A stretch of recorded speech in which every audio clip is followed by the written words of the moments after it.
One morning, just over 17 years ago, I awoke to a 5 a.m. alarm, made myself an alarmingly strong cup of coffee, and headed out for what looked to be a very full day. The plan was for me to take a cab to my boss's place on Russian Hill, drive her to SFO in her car, and then continue on to Los Angeles, where she had a house and we had an office. I hadn't bothered to change out of my pajamas, planning to shower when I arrived, take a few meetings that couldn't wait until the new year, and retrieve an external drive with B-roll we needed for the documentary we were producing. By 5 p.m., I would be on a flight of my own, home in time for dinner. Things started off fine, but when I stopped for gas in Hollister, my breath turning to fog in the frigid air, I saw a string of texts from a colleague urging me to turn back. It had snowed the night before in the mountains just north of Los Angeles, and traffic was a mess. By the time I got to the final text, Interstate 5 had been closed. I pondered my options as I waited for the tank to fill. It was December 18th. If I turned around, I would still have to get back to LA before the 21st, when my boss would arrive and be in need of her car. Our editor also couldn't do any more work until I got her that drive. I'll just take Highway 1, I responded, determined but daunted by this longer route. So, west I turned, then south on the Pacific Coast Highway, the road rising and falling beside breathtaking views of the wild, restless ocean. A few hours into this slow and winding way, about the time I'd originally expected to arrive in LA, I got on the phone to cancel my afternoon meetings and then called Southwest to push my flight back, which I would end up doing another 3 times before the day was done. When I finally made it to my boss's home, it was dark. I barely had time to grab the drive and hop in a cab to LAX, where I bought a bag of trail mix for dinner and ran to my gate, the last person to board the last flight to San Francisco.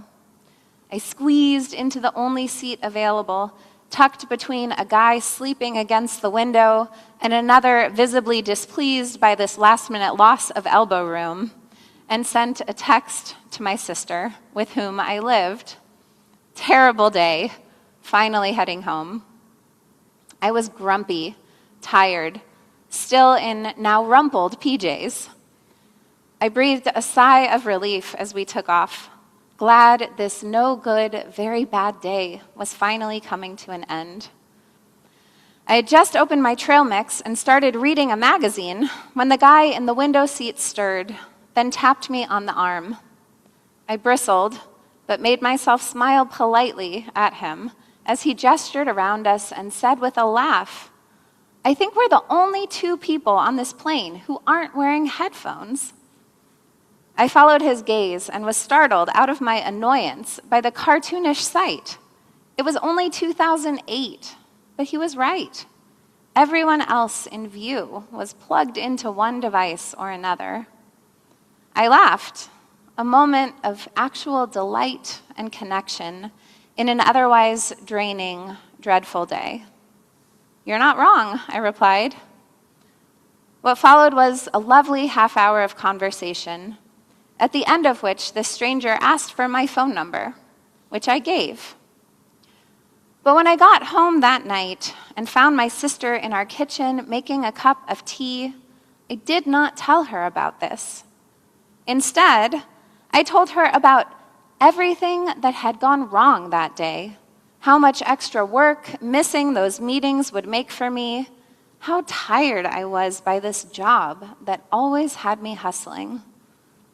I did not say to my sister that night, "Thank goodness for all those mishaps and misfortunes today, because that guy I just sat next to on the plane, I'm going to marry him. We're going to have 2 beautiful children. I'm going to like him so very much that even 17 years from now, I'm still going to look forward to going home to him on Christmas Eve. I didn't say this because I didn't know. I mean, I had just met him. This wondrous, unlikely thing had happened, but I didn't realize it as such. Not then. Not yet. I wonder how many of those gathered in the manger that first Christmas night really understood what was happening around them, even happening to them. Mary, Joseph, the shepherds, animals, and angels. Could they tell that the birth of this child not only would change everything, but already had? Did they know that the terrors and slights, the locked hearts and locked doors, all the wrong turns and false starts and regrettable decisions that had led them there would eventually fade into a colorful backdrop for the greatest story ever told? Or did the shepherds go back to their freezing fields when all was said and done, their own breath fogging in the frigid air, returning to lives of marginalization and ritual impurity, thinking, well, that was interesting, but it didn't really change anything? If they had, I don't think we could blame them. The truth is, we humans are generally pretty bad at recognizing when our lives are shifting for the better. The truth is, it's hard to recognize what time we are in when we are in it. Sure, we look back on that hallowed night, not silent but stunning, and it all but sparkles in our minds. God incarnate in the tender flesh of a baby, an ancient promise fulfilled in the most unexpected way.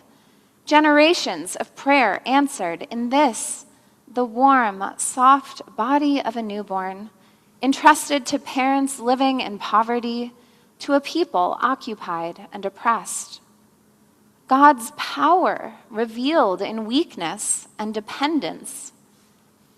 Perhaps the angels saw it clearly, relating to time and space differently than we creatures of the earth. But I doubt anyone else really knew what was happening, caught up as they probably were in the details and drudgery of their own days. Perhaps no one else there could see clearly what was happening. Not then. Not yet. The gospel does not spare us those distracting details. In those days, it begins, the days of Emperor Augustus, when Quirinius was governor. All this took place in a particular moment, the text insists, and an unpromising one at that. The Holy Lands were occupied by Rome, the emperor free to impose a census on the Hebrew people in order to justify their taxation, indifferent to how this registration handed down from on high might impact people on the ground. People like Mary and Joseph, whose lives had already been upended by pregnancy and scandal, by visions and dreams. Despite the angels both telling them, "Be not afraid," it's hard to imagine they were not at least a little daunted as they made their own slow and winding way south from Nazareth to Bethlehem. Perhaps at various points, they too regretted the choices that had led them there. Her hasty yes to the shimmering messenger, his yes to her in turn, doubts and questions still heavy on his heart. Yes, they had been promised good news, but in real time, things looked anything but promising.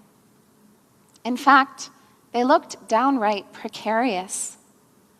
Mary and Joseph may have made a certain peace with God and one another, but absent from the story we hear at Christmas is any mention of familial support for this courageous couple.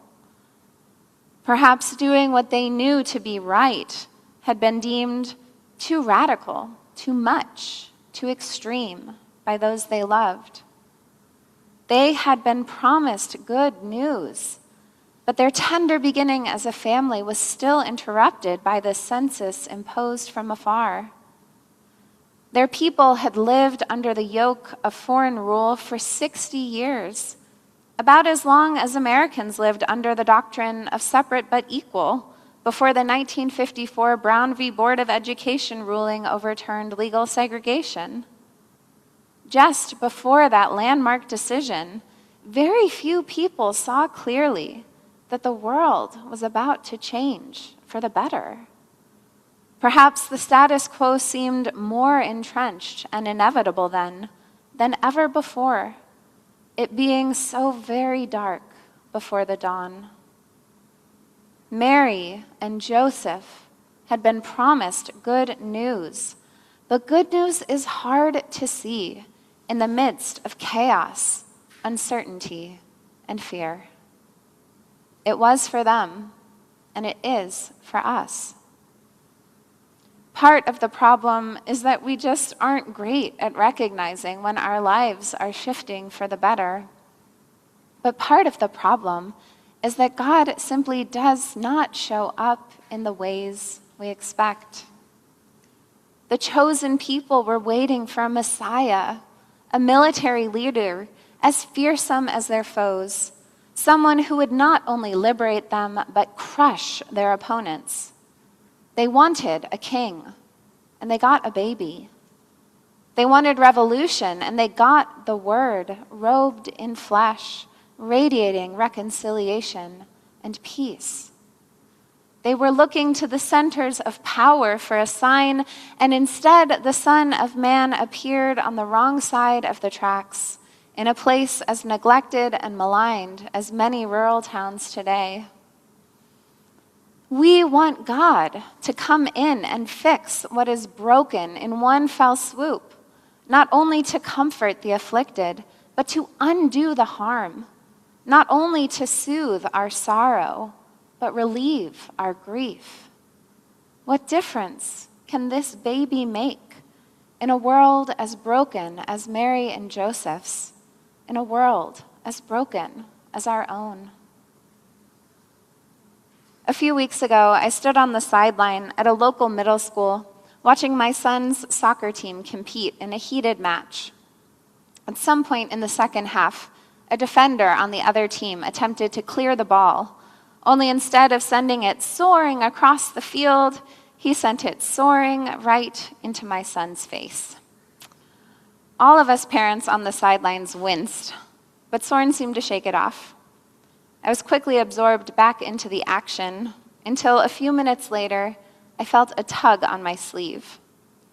I looked down, and there he was, my 9-year-old little guy, his upper lip swollen, his top teeth stained red. "I'm bleeding, Mom," he said, clearly on the edge of tears, but doing his best to hold it together. "Coach sent me." "Oh, buddy," I said, crouching down, pulling him close. I told him I was going to check things out as I lifted his lip, pushed gently on his front teeth, all while cooing and reassuring him that whatever this was, it was not super serious. My quick inspection complete, I held both of his arms and explained that he had a small cut on his lip, which did bleed a little, but was already healing. He nodded, the tears seeming to recede as I told him his teeth and his gums were fine. "It might hurt for a bit," I said, "but you're going to be okay." He smiled, obviously relieved, said a quick, "Thanks, Mom," and then sprinted around the field to his coach, who immediately subbed him back into the game. I found myself deeply moved by this exchange. As much as I would have loved to relieve Soren of his puffy lip and even the whisper of pain, I couldn't. I didn't actually fix the problem. But he didn't really need me to. What he needed most in that moment was to know that I was with him, that I was there, I cared, and I was not afraid of his suffering. He didn't need me to heal his injury. He needed me to reassure him he was not alone and that he would be, ultimately, okay. We want God to come and dispel the doubt and the darkness, to fix all our problems in some great dramatic display, to pull the powerful from their thrones, to restore health to the sick, even life to the dead. Of course we do. But more often than not, God comes into our world in much subtler, softer ways. More often than not, God chooses instead to be with us in our pain and our sorrow, to share our uncertainty and our fear. Only by joining us in our most unpromising beginnings and our most painful endings does God begin to transform them, more slowly than we would like, but more fully than we can know. Jesus' birth did not immediately untangle the tendrils of empire. It did not suddenly relieve Mary and Joseph's poverty. It did not end once and for all the shepherds' marginalization or the indifference of the elites. It didn't obviously fix anything, but it changed everything. We humans are not always great at recognizing when our lives are changing for the better. But God promised good news to Mary and Joseph and to us. And tonight, this promise is fulfilled. For unto us a child is born, the King of all creation. It doesn't have to make sense. We don't need to see clearly. That can take years, lifetimes, generations. For tonight, it is enough to join the motley manger crew in their awe and wonder. For love has chosen to abide with us. The wondrous, unlikely thing has already happened, and it is indeed good news of great joy for all the people. Amen.